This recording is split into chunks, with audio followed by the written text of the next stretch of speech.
He finally sees the owner of pawnshop number 8 and realizes it's his wife. Panic hits the prince hard. He finally sees how messed up he was. Turns out he wanted his first love safe and happy, so he went to the pawnshop owner, willing to trade his wife's ability to bear children for his first love's wealth and safety. He thought he covered everything perfectly, but now he realizes his wife knew it all along. He can't even imagine how much pain she felt when she heard he used her this way. All of it caused by his own choices. No wonder everyone else was shocked. Turns out his wife Annie was a woman from another time. Becoming the pawnshop owner was a mission from the system. Complete 999 trades and she could return to the modern world. At first Annie loved the prince and gave up returning to modern times. She just wanted to stay with him forever. But Annie never expected her last customer would be her husband, and his purpose was to trade her entire ability to bear children for his first love's peace and safety. Her heart shattered hearing this. Just days after she found out she was pregnant, she had planned to surprise him at home. Never thought he would make a choice like this. So Annie asked, "Do you not care about your wife's feelings at all?" The prince said she loves him deeply. He could make her love him once, and that would be enough to make her love him more times. At that moment, Annie lost all hope in the prince. Coincidentally, the system told her,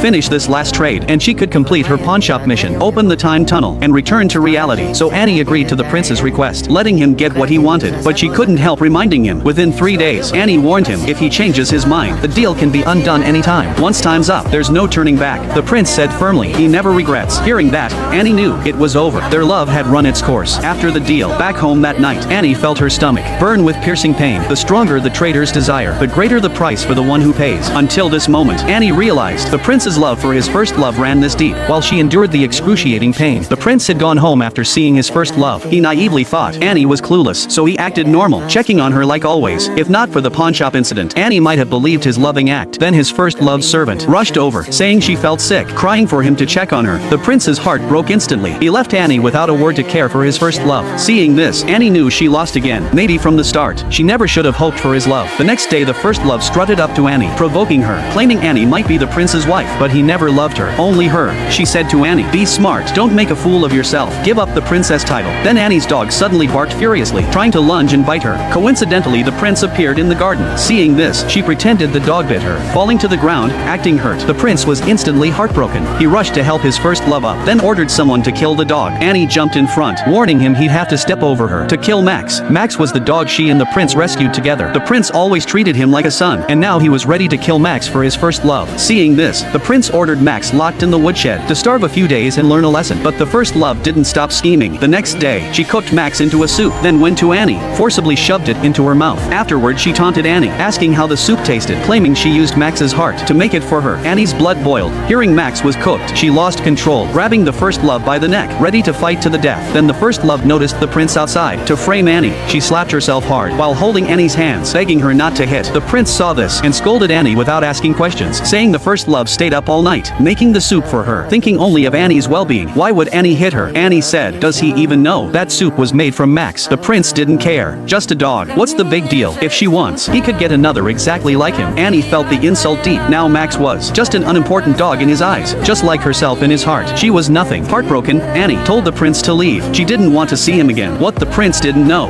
this would be their last meeting. From today, they would part forever, never see each other again, and the prince had no idea. To make it up to Annie, the next day he went to the market, planning to pick a dog like Max, but the next second, a guard reported Annie missing. The prince said, how does a person just disappear? The guard then said the princess, 2 months pregnant, had a miscarriage. When they went out for a doctor, she was gone. The prince was furious, questioning why no one told him Annie was pregnant. The guard didn't dare lie, hastily explained Annie forbade them to speak. 3 days ago, Annie planned to tell him the good news herself. Hearing this, the prince panicked, because 3 days ago, he went to the pawn shop, using Annie's fertility to secure his first love's safety. To get that child back, he rushed to the pawn shop, but it was already deserted, being torn down. Then he noticed a portrait of a woman on the ground. He asked and learned Annie was the pawn shop owner. Until this moment, the prince realized in horror how ridiculous his mistake was. Annie had known all along. He used her fertility to secure his first love's wealth and safety, yet she had given him a chance to back out, but he never treasured it.